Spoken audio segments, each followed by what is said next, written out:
Welcome back to a brand new episode of the Let's Talk NBA series. Today we are talking about the Indiana Pacers. Listen, the Pacers last season they were the dark horses, the NBA shock, the new kids on the block, if I may add, or if I may say, going 47-35, being sixth in the Eastern Conference. They made it to the Eastern Conference Finals after beating the Knicks in 7. Both of these teams were killed, banged up in the when it comes to injuries. Both of these two teams limped. The Knicks and the Pacers limped into the was it regional conference? I don't know what it is. The quarterfinals, and so yeah, they made it there. Then they got swept by the Celtics in the Eastern Conference Finals. But they also made it to the finals in the East Season Tournament. They lost to the Lakers. I mean, if you look at this team, they overachieved. They ran their hand this year, and I think they should definitely be proud of themselves when it comes to the way that this team performed. I would say coming off of this offseason and into the new year, they kept most and if not all of their squad players. This is what made this team very good is that they had depth at every single position. They were able to use their role players, and their role players knew exactly what their jobs were. Their role players knew exactly how to come in, help the team. I mean, they go and get Obi Toppin from the Knicks 2 years ago. They got, Pascal Siakam from the Raptors in the middle of the season last year. They go out and get a couple of different pieces for them to really try to to start competing in the NBA. And so people for years have been saying, "Oh, Miles Turner's going to be out. Like get him gone." But now he fits. He fits in this system. And I'm gonna talk about a couple of these guys that they need to just step up. Miles Turner needs to be more consistent, and I think this entire team needs to stay healthy. If this team stays healthy, then they can definitely be a problem. But consistency, and to me, is one of the biggest things.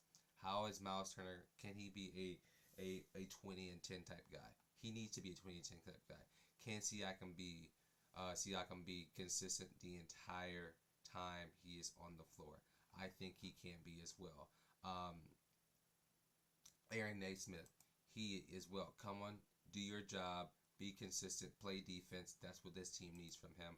They don't need him to score, even though he averaged 12 points a game last season. They don't need that from him. They need him to rebound, which he averaged 4 of those a game. They need him to facilitate. They need him to help the team. They went and picked up James Wiseman from the Pistons. Can he finally figure it out, and can he finally be consistent somewhere? I don't know. Do I think so? Probably not. I think it has ran his course in the NBA for James Wiseman, and I hate to say it, but if he has a bounce back year, if he can come off the bench and be consistent for them, that would be great for this team. TJ McConnell, he comes on, does his job. He knows exactly what this team needs to do. He brings a spark. He facilitates. That's what his job is. That's who he is. Aaron Nemhard, he came in, did his job as well. Not going overly over the top, but consistency is what this team is. Everyone knowing their job, everyone buying into their role is what made this team so much fun to watch. They went out and got Tristan Newton from UConn, dominant player there when he was there.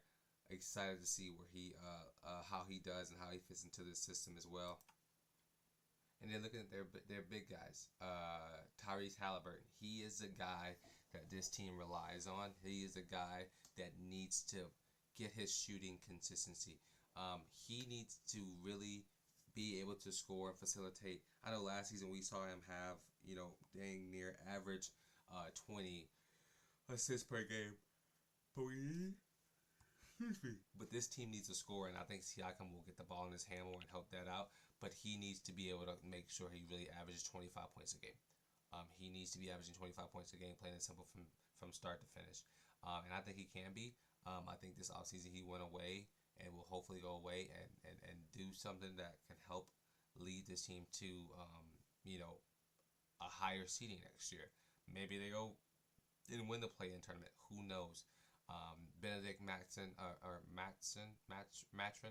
he as well as one of those guys.